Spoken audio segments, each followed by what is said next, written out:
What could possibly trigger an IRS audit? You know, IRS audits are horrible for our clients. They create a lot of stress on the firm as well because our clients, get very nervous and anxious. There's more than one reason. There's many reasons it can trigger an IRS audit. Top of mind, the things like income mismatch. Basically, a client reports income of 60,000 on W-2 when it was 62,000. Well, of course, the IRS wants to look into what's going on. Not reporting income. Another perfect example. Hey, they received a 1099 for as an example, for some earnings they made, but it was never reported on the tax return. Well, of course, the IRS is going to want to know, why are you not reporting this income? What's the reason you're not? We have business owners who report too many losses. Well, the IRS is smart enough to know people aren't going to keep a business going if it's always going to lose money. It makes common sense to shut down the business and just go get a W-2 job instead of keeping a business going with losses. Another thing is a lot of large deductions for business. Deductions are different from expenses.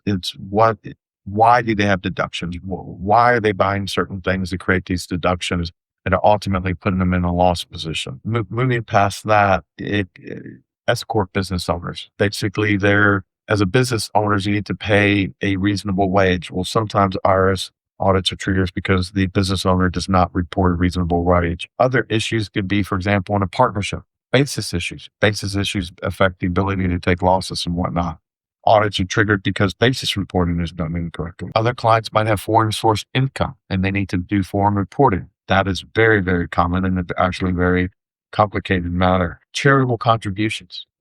Some clients, if they're basically reporting large amounts of charitable contributions that aren't relative to their income earnings, what's going on here? How's that possible? How do they have all this extra cash, even though their income basically doesn't support it? The list can go on, and probably we'll do some additional follow-up videos doing a deeper dive into these individual topics. But just get an overall understanding of what can trigger an audit.